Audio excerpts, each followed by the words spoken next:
Para que la verdad hable dentro, para que la luz traspase la inteligencia, para que la sabiduría empape el corazón. Silencio, meditación, penitencia. Señoras, señores, esta es la oración que marca por completo el Martes Santo en este punto en el que nos encontramos. Estamos en la plaza de San Isidro, pero enseguida nos desplazaremos hasta el patio de escuelas, epicentro del barrio antiguo, del barrio universitario de Salamanca, epicentro del mundo histórico y artístico, pero también del mundo del pensamiento, que no puede permanecer al margen de esta Semana Santa y tampoco de las celebraciones profesionales. Por eso hoy, Martes Santo, sale a la calle la Hermandad Universitaria, componiendo la que para muchos es una de las grandes procesiones salmantinas, uno de los momentos cumbres que nos deja esta semana de pasión. Para un recorrido apasionante por la salida de esta hermandad desde el interior de la Iglesia del Espíritu Santo, de la clerecía de Salamanca, nos van a acompañar dos profundos conocedores de todo lo que envuelve este mundo universitario, patrimonial, artístico y Semana Santero. Saludamos en primer lugar, le agradecemos mucho su compañía, Luis Felipe Delgado, periodista, divulgador, conocedor de la Semana Santa de la ciudad y de toda Castilla y León, y entre otras cosas pregonero de la Semana Santa de Salamanca 2014. Luis Felipe, buenas noches. Buenas noches. Y también está con nosotros, como viene siendo habitual en estos últimos días, una de las personas que conoce profundamente todo el mundo de la imaginería castellana, todo el mundo de la imaginería de esas tallas valiosas que se ponen en la calle, como en este caso el Cristo de la Luz y Nuestra Señora de la Sabiduría. Rafa López, buenas noches. Buenas noches, Paco, y muchas gracias por tenerme aquí con vosotros. Bien, estamos en un momento de privilegio viendo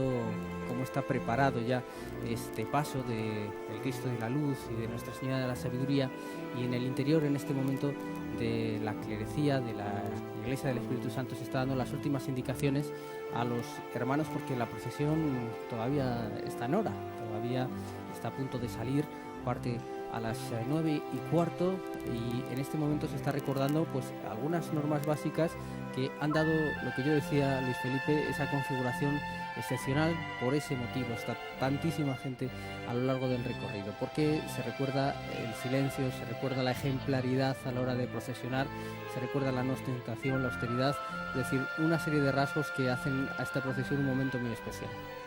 Sí, son las virtudes características de la Hermandad Universitaria, además desde la propia raíz de su fundación. Desde el primer momento se impone la sobriedad, bien condimentada con la estética en esta procesión. La túnica es la más pobre de las telas, hecha de viscosilla, el capillo o verdugo huyendo del cartón que refleja el capirote andaluz, las cruces desbastadas de pura madera, casi arrancadas de los mismos árboles, hechas en forma de cruz y con un peso considerable, soportadas, llevadas, transportadas penitencialmente por los hermanos, los faroles de hojalata. Toda la urdimbre procesional de esta hermandad universitaria está desde el primer momento muy bien ideada, muy bien pensada y mejor ejecutada. Estamos viendo la imagen del interior de la Iglesia de la Clerecía, que ya decimos que, ya comentábamos estos días en el paso de algunas imágenes por delante de aquí, Rafa, que es uno de los grandes monumentos salmantinos. Estamos ante uno de los grandes emblemas del barroco español, sin duda una ostentación de poder de la Compañía de Jesús, de la congregación jesuita de San Ignacio de Loyola, y ahí dentro nos encontramos un paso muy curioso en cuanto a lo que es la Semana Santa de la ciudad, porque es un paso que está compuesto, y tendremos ocasión de verlo conforme avance la procesión y la promesa del silencio, que es ese acto central en el patio de escuelas que estamos esperando, porque se compone de dos tallas distintas, de distinto autor, pero también de distinta época incluso. Sí, por supuesto. La iglesia, como tú decías, es una ostentación de poder de los jesuitas en un momento muy importante para ellos en la vida española, y bueno, en el interior pues se conservan estas dos figuras de forma independiente, pero que nosotros vamos a poder contemplarlas en un solo paso. Una de las figuras es del siglo XVII, la otra es del siglo XVI, pero que componen un binomio que nos da una perfecta idea bueno, pues de lo que es la Semana Santa, ¿no? Y también del momento en el cual pues la Madre de Dios está contemplando a su hijo muerto en la cruz, con lo que eso tiene de carga emotiva y de dolor, perfectamente expresado, como veremos después en el rostro de la Virgen que contempla a su hijo. Bueno, estamos viendo esa cruz de guía. Hablábamos hace unos instantes con el hermano mayor de la universitaria y nos decía que, bueno, no es una hermandad que se caracterice por grandes novedades, tiene una procesión hecha y mantenida con el transcurrir de los años. Esta vez hay un pequeño cambio en la promesa del silencio que ya les comentaremos, y después pues tampoco incorporan excesivos elementos. Podemos decir, ya lo apuntaba Luis Felipe, es una procesión, una hermandad que tiene muy poquitas cosas pero muy valiosas. Esta cruz de guía es valiosísima, es uno de los grandes elementos patrimoniales de la hermandad, junto con el paso, por supuesto, y así se ha mantenido, es decir, no ha ido incorporando otros elementos que rebajaran esa calidad o esa altura que se fue concibiendo desde el inicio. Incluso el estandarte, que fue retocado o reformado en los años 60, pero que parte también de la propia raíz de la fundación de la cofradía en 1948. Encaja en esta tarde-noche del Martes Santo, encaja desde el primer momento. La fundación, ya saben que viene desde las congregaciones marianas que miran hacia el ámbito universitario para extender la devoción a la Virgen, y a partir de ahí empieza a crecer este árbol fecundo que hoy ha dado a la Semana Santa salmantina uno de sus momentos más emocionantes desde el punto de vista religioso y más bonitos desde el punto de vista estético, porque encajar esta procesión tan austera, esas cruces, esos hábitos, en la belleza majestuosa de ese patio de escuelas, de ese frontal extraordinario, soberbio, que iluminado es todo un espectáculo, una sinfonía de la piedra y de la historia y de la epopeya y de la fantasía, realmente admirables, pues tiene un mérito indudable. Y lo ha conseguido la Hermandad Universitaria, que, como decías bien, no ha cambiado apenas un ápice de su manera de ser y de su manera de estar en la calle desde entonces. Bueno, estábamos viendo la diferencia entre distintas sensibilidades a la hora de procesionar. Ya habíamos apuntado, lo había hecho Luis Felipe al inicio, como los hermanos salen de dos en dos, ocupando cada lado de la calle, que portan esas cruces que pueden pesar entre 25 35 kilos, que es una cruz pesada, pero que deben llevar durante todo el recorrido de la procesión, que no podemos ver aquí, a diferencia de otras procesiones, hermanos descalzos. Eso sí, procesionan con esas austeras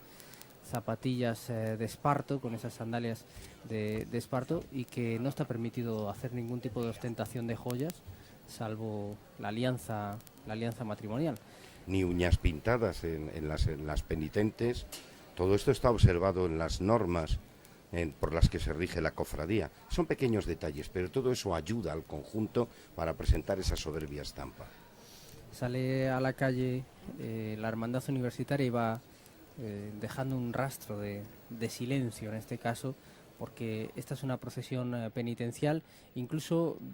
hemos vivido otros momentos ya en esta Semana Santa 2014 en la que vamos avanzando, en la que hablamos del protagonismo de la música, de cómo van las bandas acompañando el caminar de las imágenes. Aquí estamos escuchando, en este caso, el trío Christus, que es otro de esos emblemas que todo el público que año a año en Castilla y León sigue de cerca esta salida a la calle de la Hermandad Universitaria, que por cierto hacía 3 años que no lo podía hacer de manera completa, 2 por lluvia, y en la anterior tuvo que acortar su recorrido. Sabe que cuando suena ese trío Christus es que viene la Hermandad Universitaria. Vamos a escuchar un poco.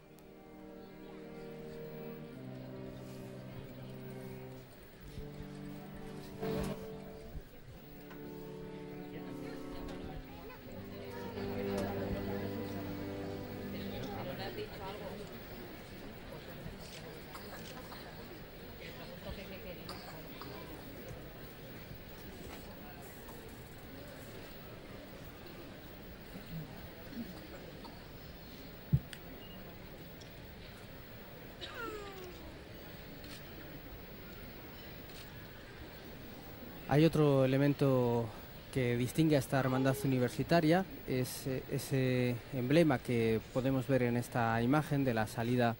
desde la iglesia de la clerecía. El emblema de la hermandad que llevan cada uno de los miembros en el pecho tiene distinto color, Rafa. Es un color que tiene mucho que ver con la vinculación de esta hermandad con precisamente las facultades de la Universidad Salmantina, que es decir, en función de cada estudio o cada vinculación de los estudiantes con un u otro estudio, pues se lleva un fondo para ese anagrama que es común, a Cristo por María, como nos decía Luis Felipe, centrado en esas congregaciones marianas, y luego ya en función de la facultad de la que provenga cada hermano, pues hay distintos colores. Claro, cada uno de las 4 especialidades que hay llevan un color diferente, llevan un color distinto. El rojo lo usa la Facultad de Derecho, el azul para Filosofía y Letras, el amarillo para Medicina y el morado para Ciencias, dependiendo de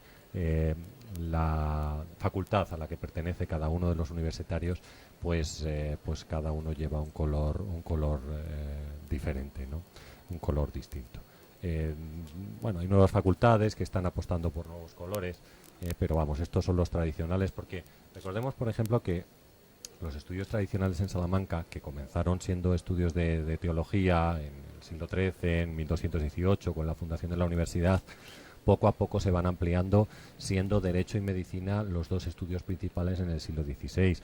que ocupaban una cantidad de alumnos excesivamente grande para un momento,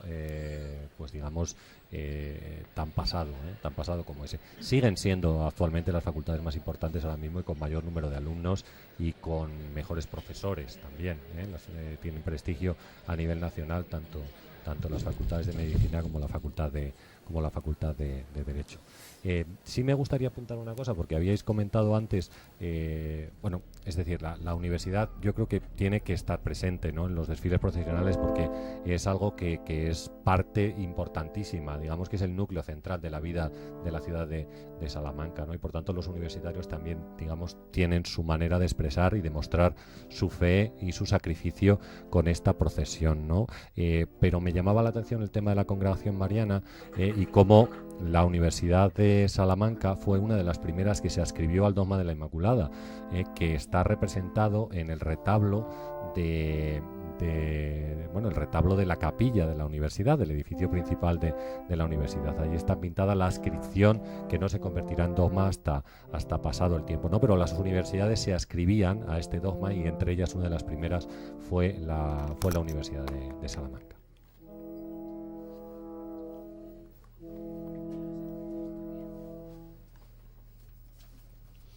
Sí, hay que comentar, eso sí, que bueno, con la evolución de los años, la hermandad universitaria en un momento dado, a finales de los años 70, decide abrirse a toda la sociedad salmantina, y ya no se permite solo el acceso a los estudiantes universitarios, profesores, personal de administración y servicios, sino a cualquier salmantino, en el mismo momento en el que se permite también el acceso, y por cierto es curioso, la segunda hermandad de Salamanca y una de las primeras de España en permitir el acceso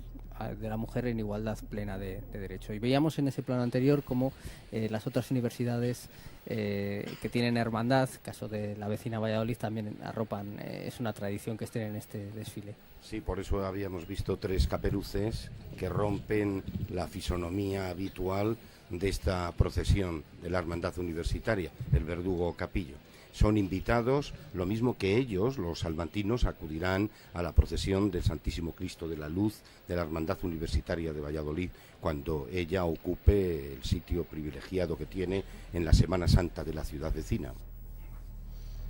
Bueno, esto es la cruz de guía, los hermanos de la universitaria que ya están avanzando por la calle Libreros, que desde luego también es uno de los pasillos privilegiados que tenemos para disfrutar la Semana Santa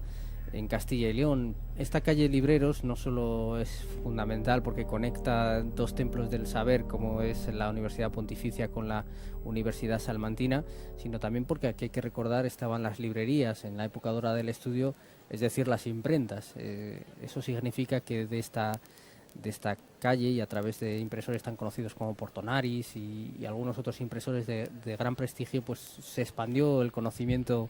en el siglo XVI, en esa edad dorada, en el siglo XVI-XVII, en el momento en el que estaban fraguando además muchas de las tallas que vivimos por las calles en Castilla y León. Pues aquí estaba un poco la generación del pensamiento. Sí, era normal la agrupación de los gremios en diferentes calles, que muchas de ellas han conservado el nombre, como esta calle Libreros, que tenemos tan popular, digamos, tan conocida en Salamanca, y bueno, pues había otras calles exactamente igual que conservaban el oficio de los diferentes pues digamos gremios que existían en la ciudad, ¿no? Curtidores, por ejemplo, peleteros, todo este tipo de gremios se agrupaban en torno a una calle y tenían allí sus tiendas. La verdad es de que para un profano, para alguien que venga de fuera, para alguien que de repente se encuentre en Salamanca viviendo por razón de sus estudios o también en razón de su actividad laboral, encontrarse con esta calle en cualquier día del año o pasear por ella es una verdadera maravilla. La calle Libreros es toda una sinfonía de soledad, de recogimiento, de historia, entre las piedras, las losas, las luces, las farolas, tan simétricamente ajustadas en sus luces al entorno. Es de verdad una maravilla de calle, y es uno de los lugares preferidos por la Semana Santa salmantina, porque por ella pasan la mayoría de sus desfiles procesionales. Se pone ya en marcha el paso del Santísimo Cristo de la Luz y de Nuestra Señora de la Sabiduría, dos advocaciones universitarias por excelencia. Lo vamos a ver ahora en unos minutos, cuando escuchemos esa promesa del silencio, mientras vemos efectivamente ese entorno magnífico, ¿no?, que explica también los valores de esta Semana Santa de la ciudad, con la cúpula de la Iglesia de la Clerecía al fondo, mientras la cabecera de la procesión está ya en el patio de escuelas. Está a punto de salir este paso a la calle en la plaza de San Isidro, y lo hace, como ven, con unos sencillos toques de llamador, con un paso sobrio, fúnebre, ajustado. Y vamos a ver este momento con la atención y el silencio que merece, porque sale a la calle el Cristo de la Luz y Nuestra Señora de la Sabiduría.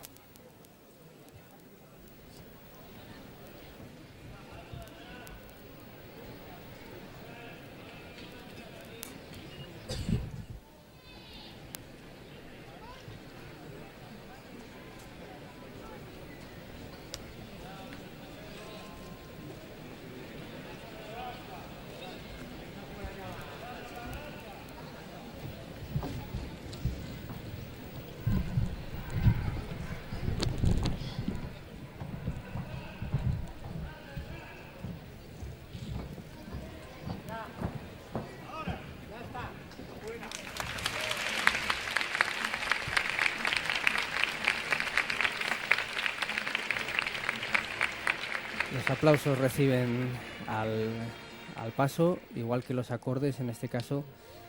de la banda de Piedrahíta, y está sonando el Gaudeamus Igitur, el himno universitario por excelencia.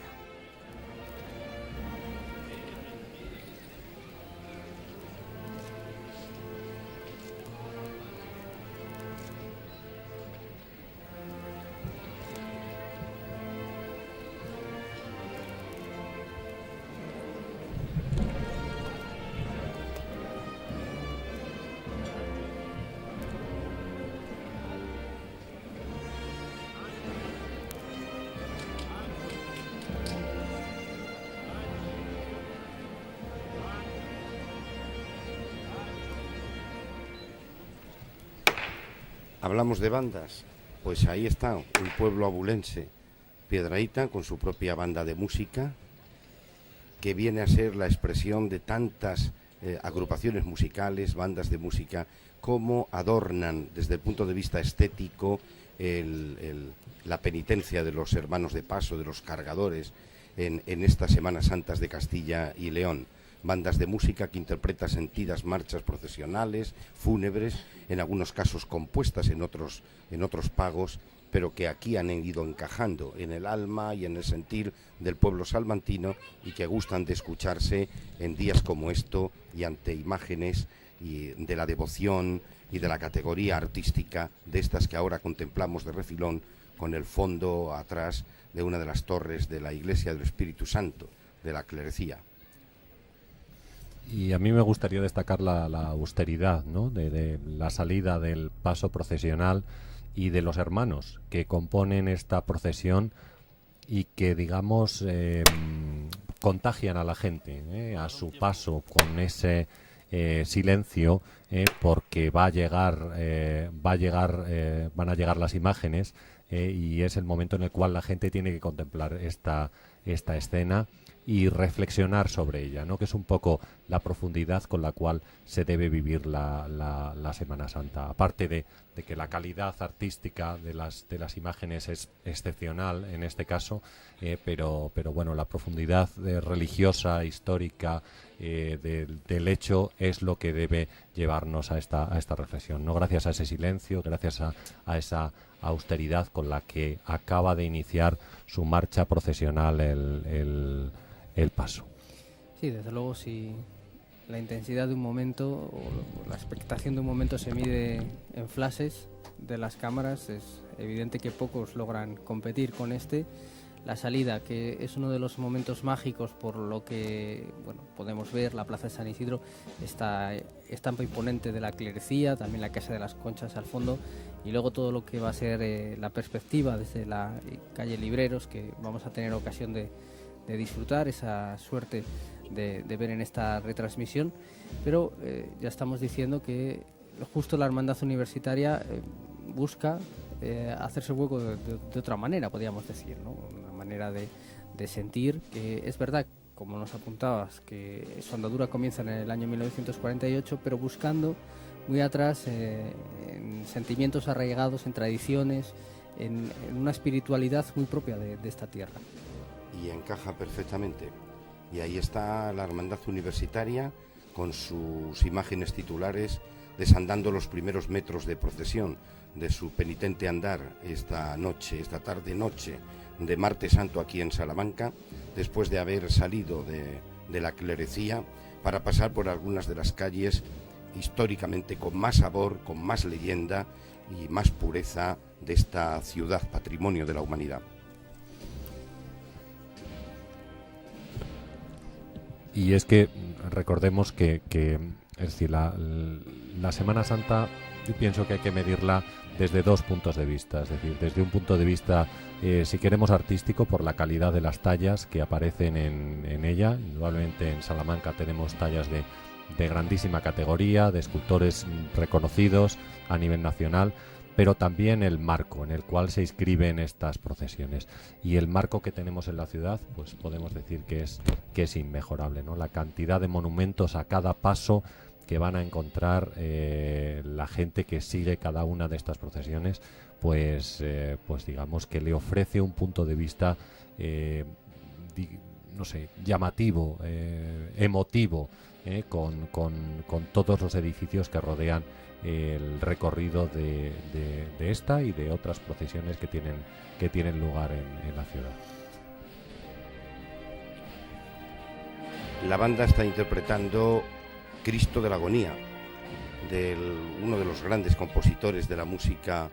procesional de los últimos 30 años, Abel Moreno,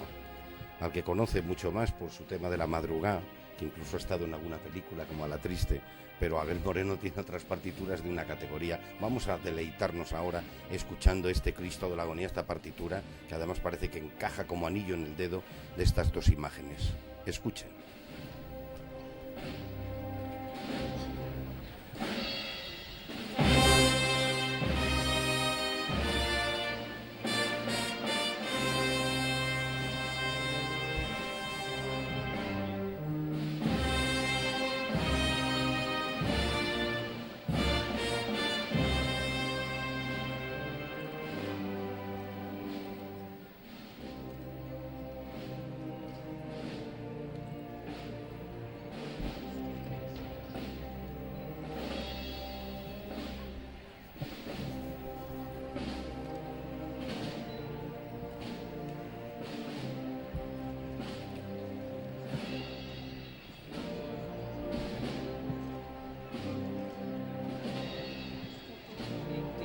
Piensas tú, muerto Cristo mío, ¿por qué ese velo de cerrada noche de tu abundosa cabellera negra de Nazareno cae sobre tu frente? Es el Cristo de Velázquez de Miguel de Unamuno en la calle Libreros, que está a punto de hacer entrada este paso del Cristo de la Luz, y Nuestra Señora de la Sabiduría vivió durante muchos años el eterno rector del estudio salmantino. Está justo pasando por el aulario de San Isidro, invocando ya la calle, y ahí Miguel de Unamuno, entre las facetas que seguramente no sean más conocidas de su insigne labor al frente de la Universidad de Salamanca, hay que recordar que en el año 1934 institucionaliza de manera definitiva la existencia en la Universidad de Salamanca de una junta de capilla que tiene la responsabilidad de llevar a cabo los oficios más solemnes en los momentos relevantes del año,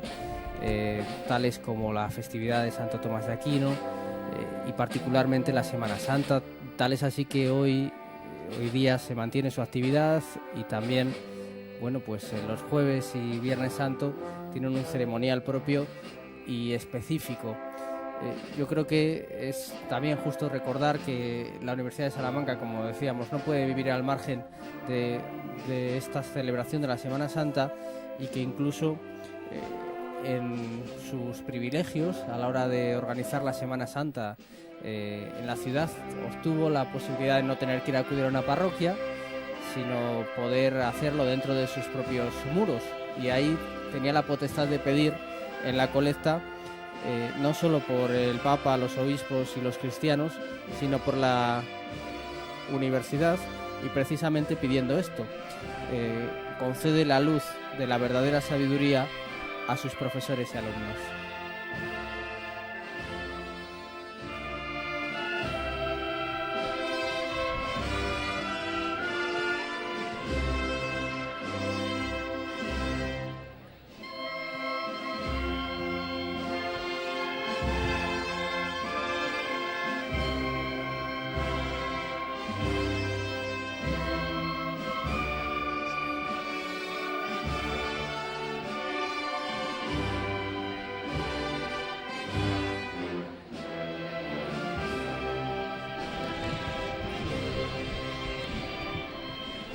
La mesa sobre la que salen las dos imágenes titulares es de nogal del año siguiente, 1949, al de la fundación de la Hermandad.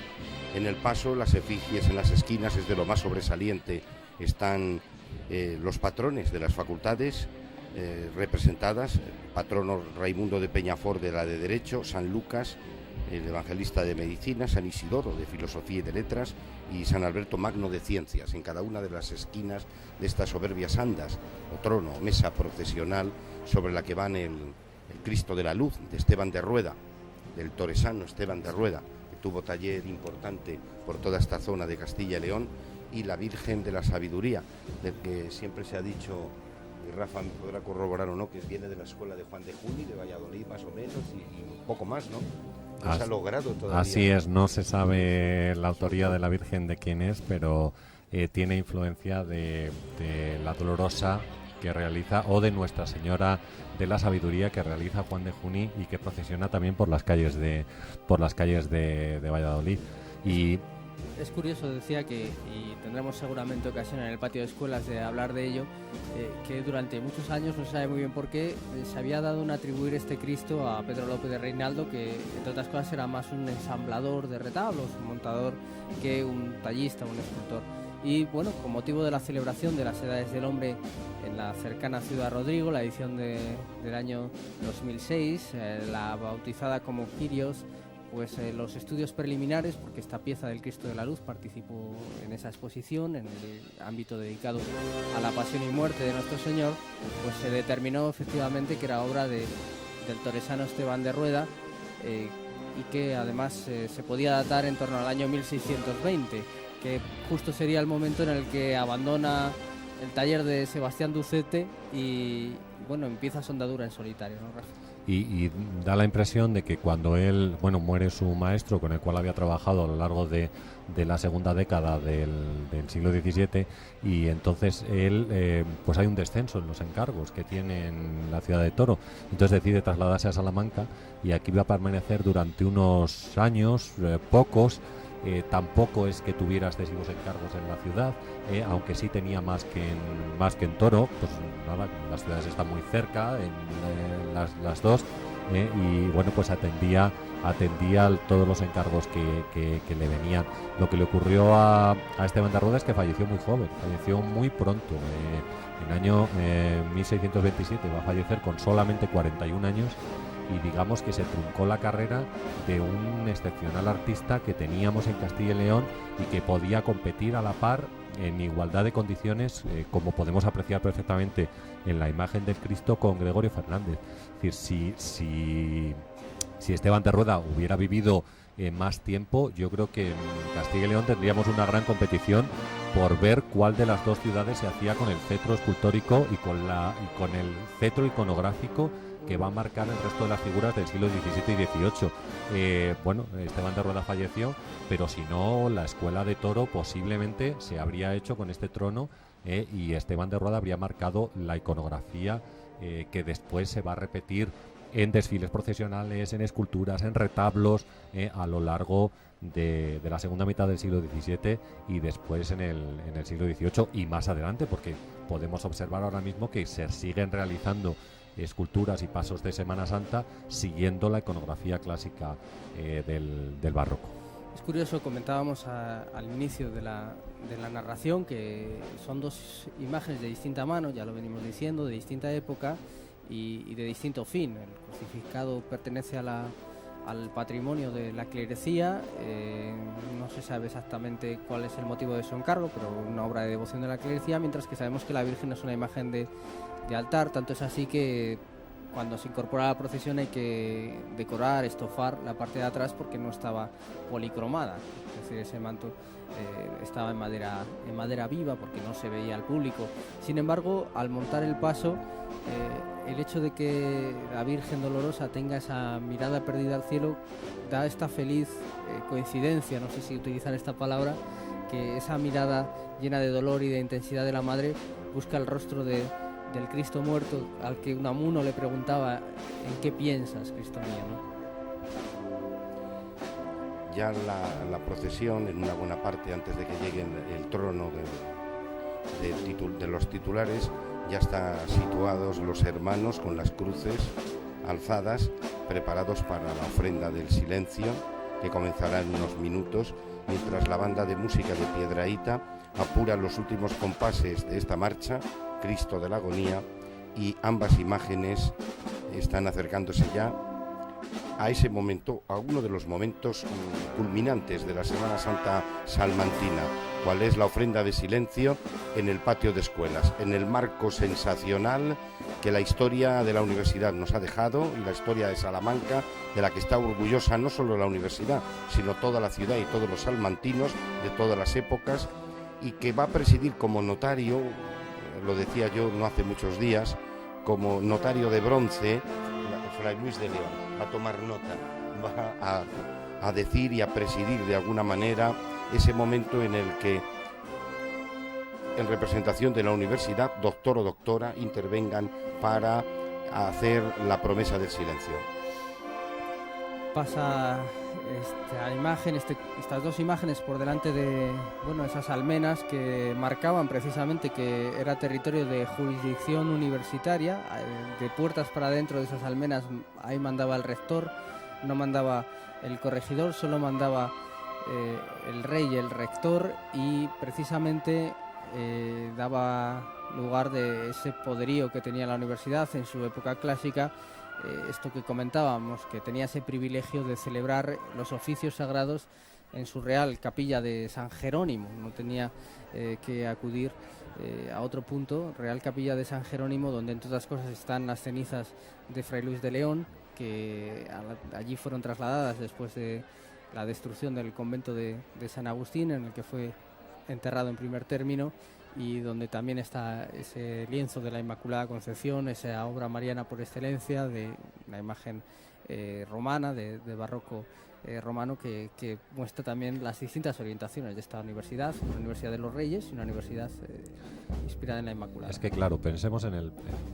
poderío que tenía la Universidad de Salamanca en el momento en el que se construye el edificio. O sea, una ciudad con 30.000 habitantes y que tenía 6.000 estudiantes universitarios. Es decir, era la desproporción era tremenda en ese momento, digamos. Y bueno, yo creo que los Reyes Católicos tienen una grandísima influencia en la construcción de este edificio y en que Salamanca, después junto con otras ciudades como Valladolid o como Alcalá de Henares, sea centro de formación de funcionarios para el cambio que ellos quieren dar a España, ¿no? a la incipiente España, digamos, ¿no? Gracias a la unión de los estados que va a propiciarse a finales del siglo XV. Se coloca el paso de Nuestra Señora de la Sabiduría, el Cristo de la Luz, y ahí está el coro Tomás Luis de Vitoria recibiendo este paso con, otra vez, escuchamos el Gaudeamus.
Posible que cualquier persona que haya tenido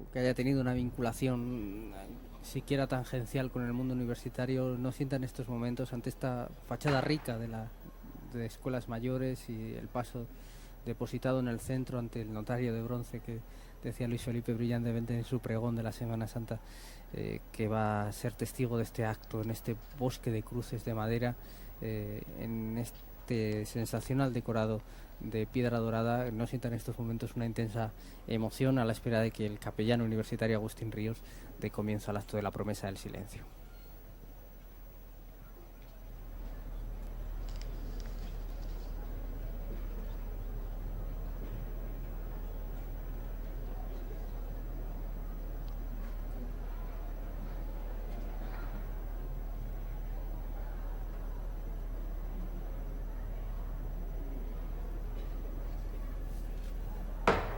Y ahí está precisamente la persona responsable de realizar la lectura de la promesa del silencio,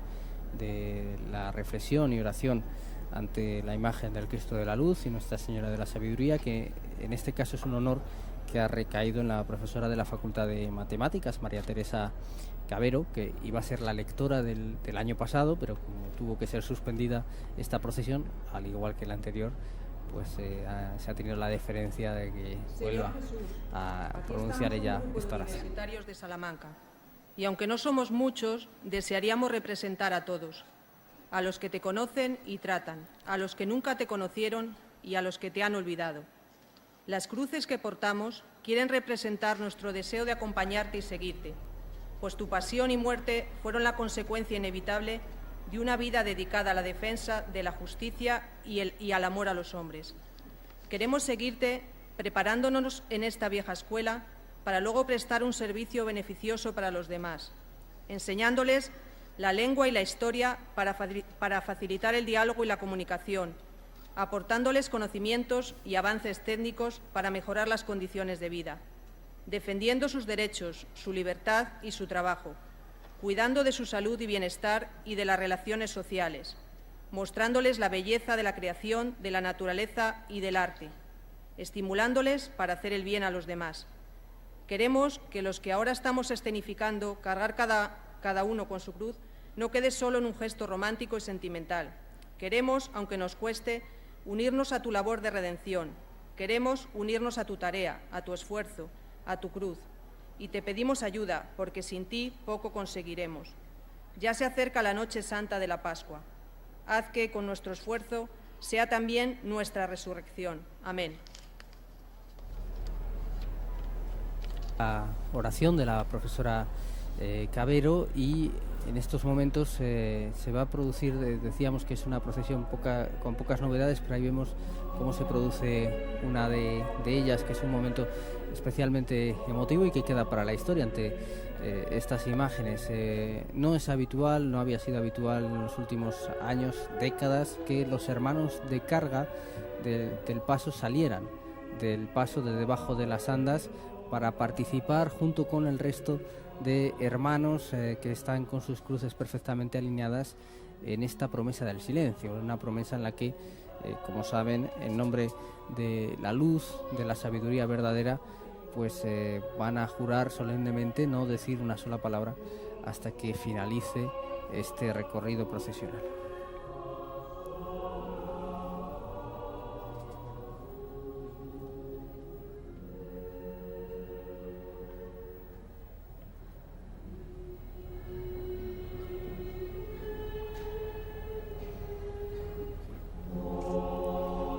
Mientras el coro Tomás Luis de Vitoria continúa con este momento de solemnidad especial, recordamos, Luis Felipe, que ha sido habitual también a lo largo de la historia de la hermandad, pues invitar a personas de prestigio a participar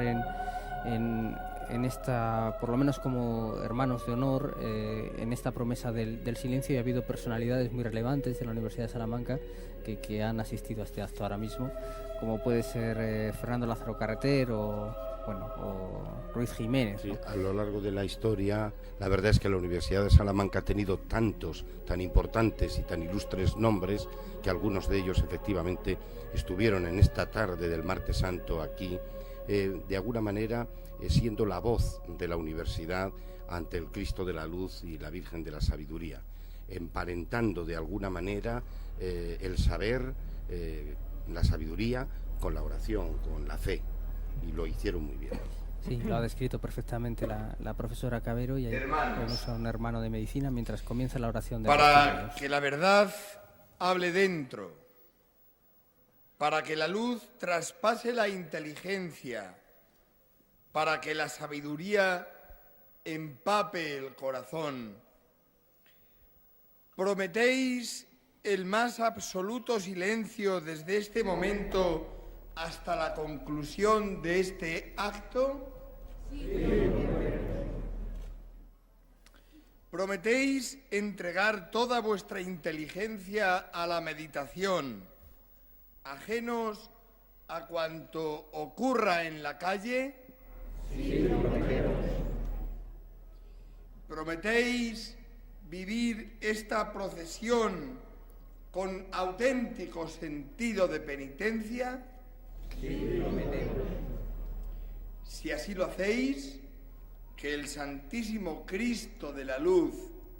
y Nuestra Señora, Madre de la Sabiduría, os lo premien. Si no, que os lo demanden.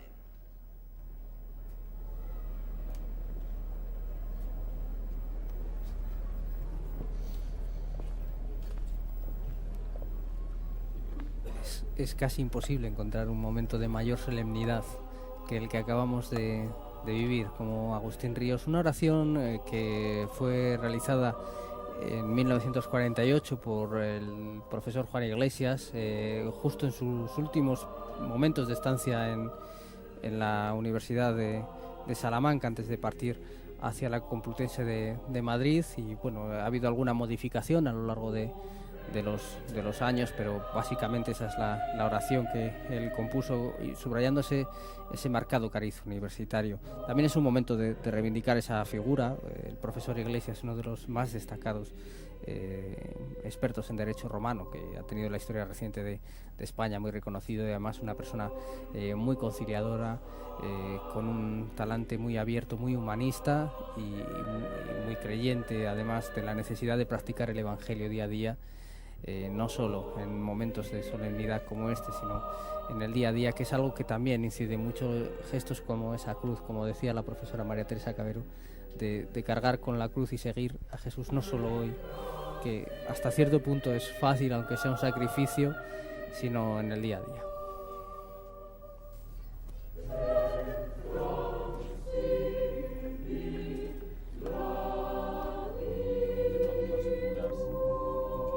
Yo creo que tienen, a veces no nos fijamos en ello, pero tienen una perfecta iluminación para destacar los puntos más importantes de ellas. Y me gustaría comentar algo sobre la Virgen, una Virgen que como decíamos, se ha atribuido a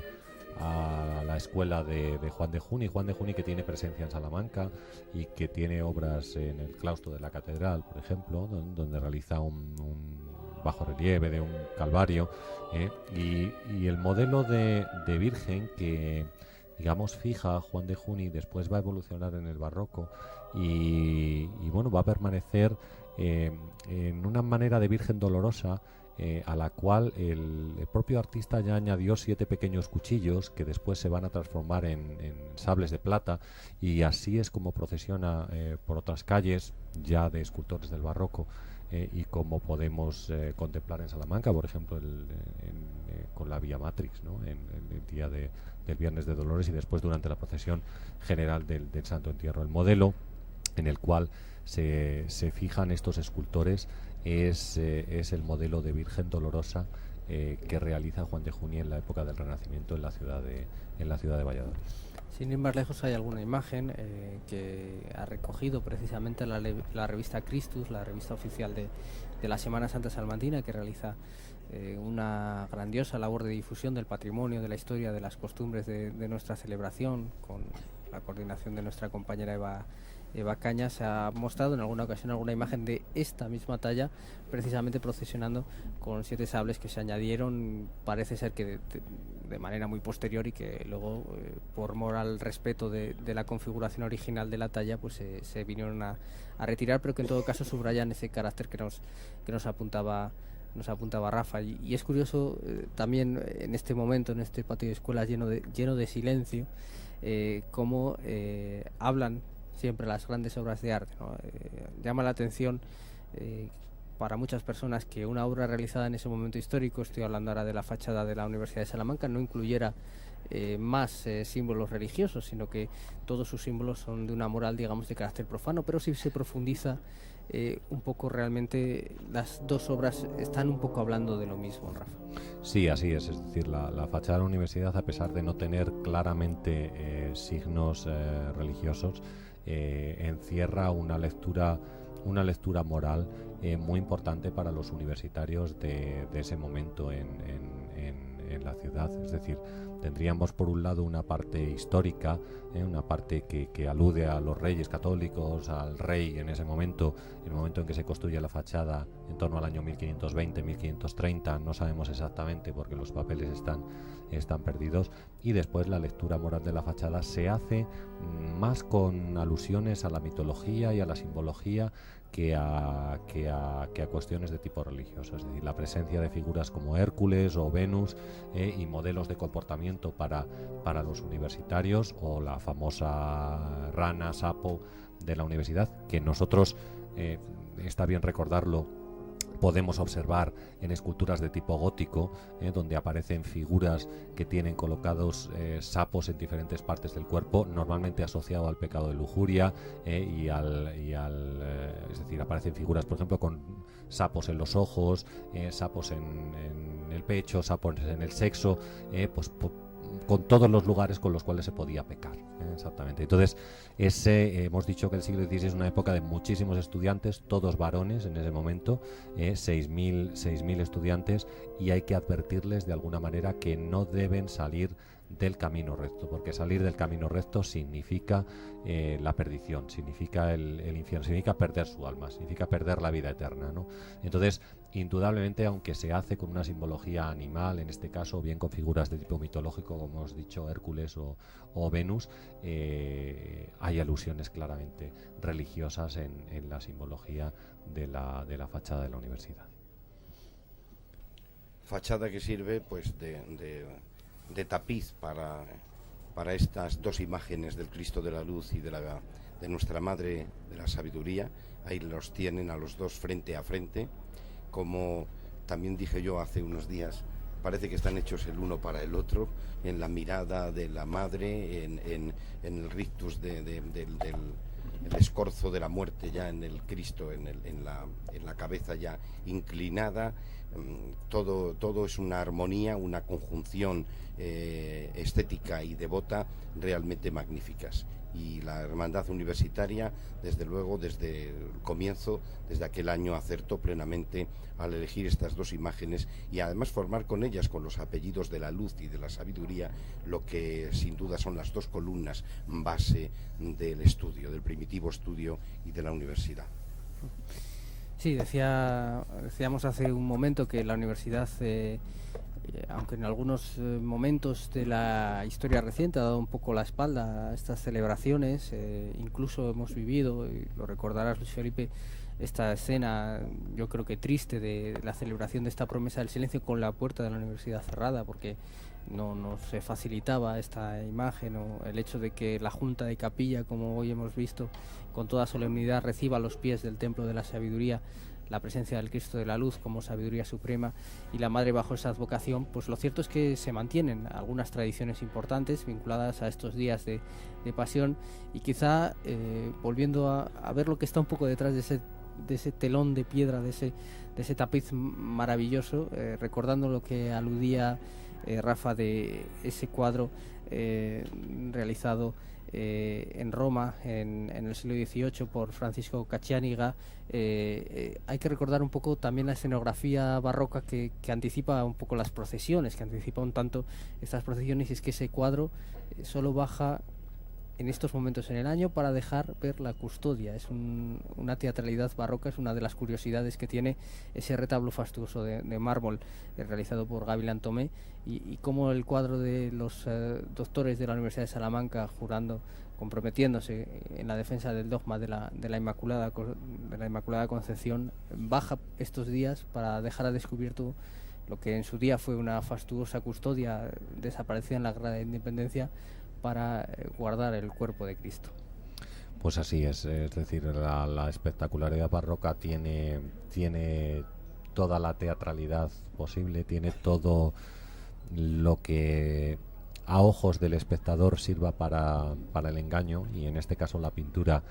de los doctores jurando, escribiéndose al dogma de la Inmaculada, tiene esa parte de engaño que también podemos apreciar en otros retablos de la ciudad de Salamanca, ¿no? Como por ejemplo el retablo de San Esteban o el retablo de las Úrsulas, con los cuales o bien a través de espejos o bien a través del movimiento se podía jugar con la visión que en ese momento o la espectacularidad del que en ese momento disfrutaban los fieles que podían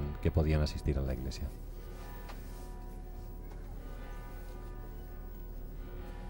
El premio de las letras de Castilla y León del presente año, Jesús Hilario Tundidor, premio Adonais 1962, con una larga, una dilatadísima trayectoria, sí escribía en sus años mozos algunos poemas realmente fecundos desde el punto de vista religioso. No en vano Jesús Hilario es zamorano, y en su Semana Santa quedó marcada algunos de sus poemas, aunque todos de una forma indefinida se dirigieran a la madera de la cruz, en la hora nona, a una Virgen de la Pasión, no tuvieran una incidencia expresa en imágenes, pero sí en momentos de la Pasión. El Jesús Hilario Tundidor joven, que ya caminaba hacia la madurez poética. Por ejemplo, escribía en el año 68, en la hora nona, en algunos de sus versos decía: fue por las horas de la muerte, sin fin y sin principio, sin cansancio ni largos gestos. Fue bajo la soledad del hombre, bajo la vida, antiguamente, en la sangre apagada, cuando el llanto entre la eternidad de los crepúsculos fue indefinidamente solitario. Con estos versos sí quiero también rendir un homenaje a todos los poetas de nuestra comunidad de Castilla y León, que también han escogido el camino de la poesía devota, mística, religiosa,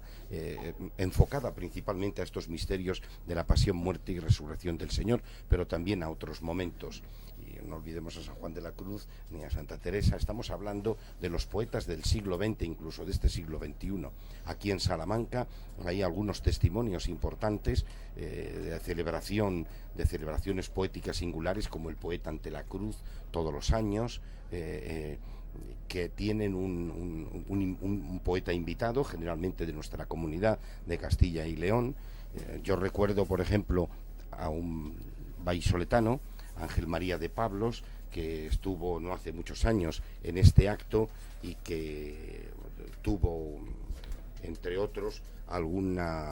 soneto, algunos versos como estos que decían: milagro fue que de la estéril roca manase un chorro limpio al solo roce de mi labio sediento de su goce, agua diría que colmó mi boca. Milagro fue, Señor, que al contemplarte, clavado en esa cruz, escarnecido, se hiciera luz mis sombras y fe el latido, serenidad mis pulsos, y en amarte fuere dolor por mí bien recibido, si era una espera menos a arañarte. Bueno, si hiciera luz mis sombras, parece realmente, como decías, un soneto hecho para la ocasión, para una celebración en un punto universitario en el que, bueno, estudió San Juan de la Cruz, del que también Santa Teresa de Jesús es doctora honorífica, en el que late también la intensa espiritualidad, en la que, por cierto, Fray Luis de León fue el primer editor de las obras de la Madre Teresa de Jesús, de la Santa Abulense por excelencia. Y estamos viendo este panorama magnífico del viejo Hospital del Estudio, de la fachada rica de escuelas mayores, del paso delante del Cristo de la Luz y de Nuestra Señora de la Sabiduría. Es un momento también oportuno para contemplar algunos detalles, Rafa, de lo que es la configuración del crucificado. Es verdad que Esteban de Rueda tiene bueno, pues una producción variada, lógicamente muy centrada en las obras religiosas. En Salamanca parece ser que dejó un mayúsculo retablo de San Martín, que lamentablemente se perdió en un incendio en el siglo XIX. También tuvo mala suerte en el retablo mayor de San Miguel de Peñaranda. Sí que podemos apreciar la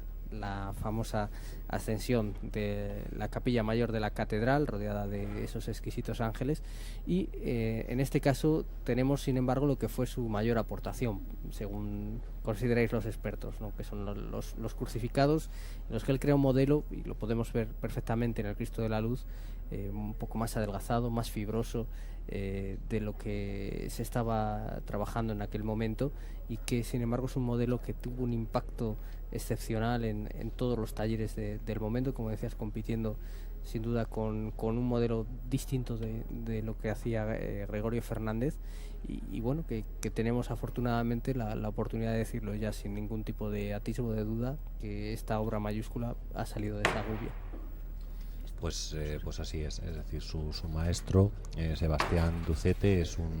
una persona que evoluciona. Bueno, él trabajó con Juan de Juni, concretamente en Valladolid, y entonces desde esas formas más idealizadas es capaz de superarlas y acercarse mucho más al naturalismo. Y el naturalismo concebido en la ciudad de Toro frente al maestro gallego que después va a llegar a Valladolid es un naturalismo mucho más vibrante, es un naturalismo mucho más brutal en algunos casos, podíamos decir, más elegante incluso en la concepción o en la forma de representar el cuerpo de Jesucristo, pero lo apreciamos perfectamente en la posición de los brazos, la herida del costado, la elegancia que tiene el paño de pureza, del Cristo, como parece que el Cristo está sudando, el paño de pureza está pegado al cuerpo, con unos pliegues no excesivamente cortantes, sino, pues como decimos, de una manera muy elegante, la disposición anatómica perfecta, porque ellos, tanto Sebastián Ducete como Esteban de Rueda, habían sido maestros formados en el estilo manierista, pero bueno, todavía mantenían pues toda esa pulsión muscular que tenían las figuras, y la influencia sobre todo de los artistas italianos. Vamos a destacar a Miguel Ángel, ¿no?, como el modelo en el cual se fijan todos estos escultores. Pero, como digo, a mí me parece muy importante, ¿no?, esa aportación, como a finales del siglo XVI, muy finales del siglo XVI, son capaces de dar un paso adelante y de evolucionar, ¿no? Una pena realmente que esta escuela no pudiera continuar, porque estos dos maestros, tanto Sebastián Ducete como Esteban de Rueda, marcaron pues una pauta, un estilo que va a quedar ensombrecido, vamos a decir, por la vigorosa presencia de Gregorio Fernández, que tenía un amplísimo taller y que gracias a ese amplísimo taller era capaz de competir con otros artistas para hacerse con muchas obras en la comunidad de Castilla y León. Y esa abundosa cabellera negra tallada, ahí la estamos viendo, del Cristo de la Luz, tallada magníficamente por Esteban de Rueda, parece también inspiradora de los propios versos de Miguel de Unamuno, junto a cuya casa museo está a punto de pasar este paso del Cristo de la Luz y Nuestra Señora de la Sabiduría. Momento de dejar aquí este auténtico privilegio, esta ventana fastuosa que hemos podido llevar hasta sus casas, con los acertados comentarios de Luis Felipe Delgado, que le agradecemos muchísimo su aportación. Muchas gracias, Luis Felipe. De nada, encantado. Y de Rafael López, recordando todos estos apuntes de enorme interés. Gracias. Gracias por estos días que he pasado con vosotros, Paco. El Cristo de la Luz y Nuestra Señora de la Sabiduría, que se adentran en el tortuoso recorrido del barrio universitario salmantino, mientras sigue la Semana Santa en Castilla y León.